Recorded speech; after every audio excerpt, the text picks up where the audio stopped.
if you look at the night sky around this time of year, there's a small group of stars called the Pleiades that you may be able to see. This is one of the easier celestial objects to spot, which is good for people who are bad at remembering constellations, like me.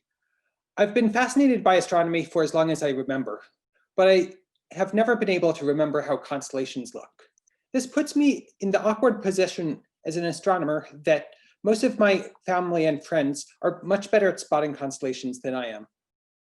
Fortunately for me, this does not matter too much because in most cases, the constellations are just chance arrangements of stars. And if I were observing from a different perspective, the constellations would look completely different. On the other hand, a group of stars like the Pleiades is a real physical group of stars. In astronomy, we call this a star cluster. The stars in this group are held together by gravity. In the same way that the moon is bound to orbit the Earth and the Earth is bound to orbit the sun, the stars in the Pleiades are held together in a complex, chaotic celestial dance. The thing that particularly intrigues me about star clusters like this is that they can be looked at as fossils of star formation. The main thing that I study is the process of star formation. This process is going on in the galaxy all around us. The basic idea is that there are large clouds of gas hanging out in space. As material builds up in these clouds, their masses and densities increase until they get so high that the clouds can't withstand their own gravity, so they collapse and make stars.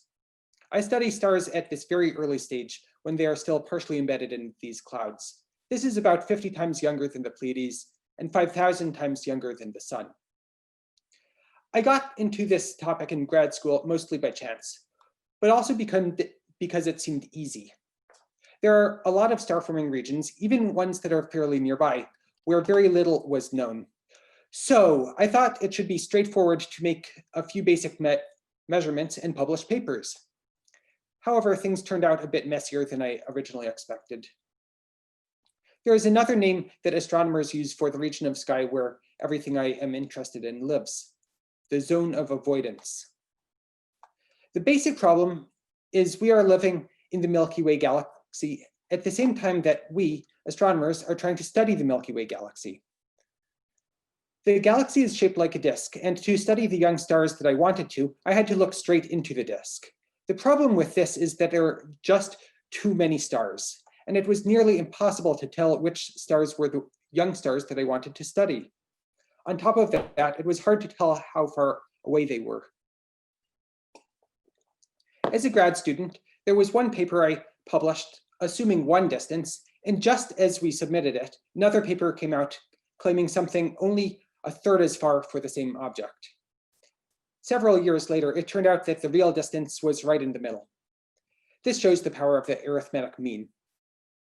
Anyway, it can be a bit hard to make progress when you don't know what you're studying or where it is. The big change happened in 2018 with the Gaia mission.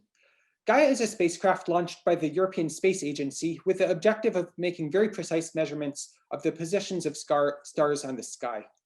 Using Earth's orbit around the sun and the wobble this produces in stars' positions, Gaia can deduce the distance to stars and can also measure the slight changes in position of the stars as they move through space.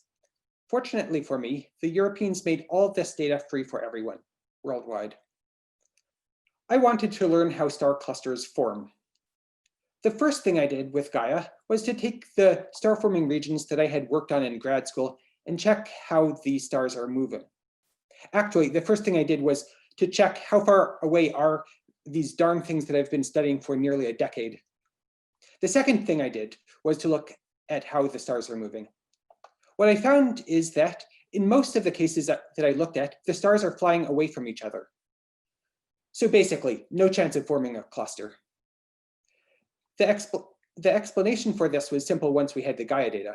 The motions of the stars were fast enough that gravity couldn't hold them together, so they flew apart.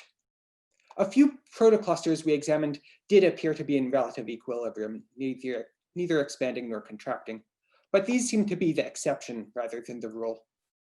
Other teams of astronomers examining the Gaia data have found that even around long existing clusters like the Pleiades, they can often find a halo of free moving stars. So when you do get a star cluster, they're probably the remnants of a much larger star formation event, but most of the stars would have dispersed long ago, leaving behind only a small fraction of the stars to make up a cluster.